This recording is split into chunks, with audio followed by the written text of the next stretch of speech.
Сәлем достар, менің ардама қош келдіңіздер. Бүгін сіздерге дәмі өте керемет болып шығатын хворостың рецептісімен бөліскім келеді.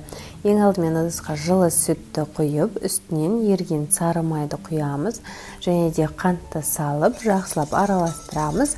Шым-шым тұз саламыз. Тағы да жақсылап араластырып, қантымыз бен тұзымызды ерітіп аламыз. Енді үстінен бір жұмыртқаны қосамыз. Енді бір келкі масса шыққанша осылай қозғаймыз. Міне енді үстінен ұнның жартысын салып, тағы да жақсылап араластырамыз. Араластырып болғаннан соң үстінен қопсытқышты салып, қалған ұнымызды қосамыз.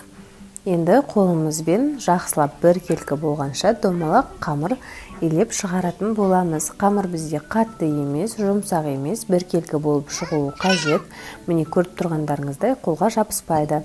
Енді пакетке салып 10 минутқа қалдырамыз. 10 минут өткеннен соң қамырымызды алып, ұнға осылай қойып, басып шығатын боламыз. Және де оқтауымыздың көмегімен бір келкі қамыр жайып шығарамыз. Қамырды қатты жұқа етіп жаюдың қажеті жоқ. Кішкене қалыңдау болуы қажет, себебі кейін кескен кезде жыртылып кетуі мүмкін. Енді жарты бөлігін кесіліп алып қалдым. Енді қалғанын осылай төрт бұрышты етіп, кесіп шығатын боламыз. Енді осындай кескіштің көмегімен орталарын кесіп шығамыз. Егер де бұндай жоқ болса, кәдімгі пышақпен кессеңіздер де болады. Енді видеода көрсетілгендей шеттерін бір-біріне осылай жабыстырамыз. Жасау өте оңай, ешқандай қиындығы жоқ. Келесі қамырларымызды да дәл солай жасап шығатын боламыз. Міне видеода көргендеріңіздей ешқандай қиындығы жоқ, өте оңай. Осылай барлығын жасап аламыз. Және де майымызды қатты етіп қыздырып, хворостарымызды пісіріп аламыз. Міне барлығын осылай салып шығамыз. Бірдестен осылай көтеріліп шығады. Екі бетімен қызарғанша жақсылап қуырып аламыз.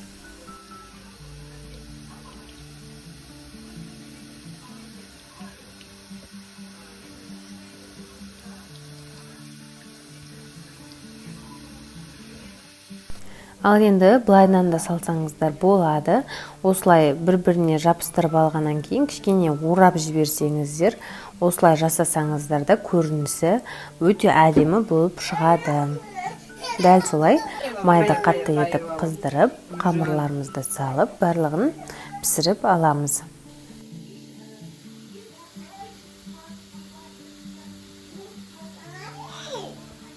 Міне біздің хворостымыз дайын, өте оңай жасалу жолы, дәмі де өте керемет болып шығады. Қытырлақ, дәмді хворостымыз дайын. Міндетті түрде осы рецептімен дайындап көріңіз, еш өкінбейсіз.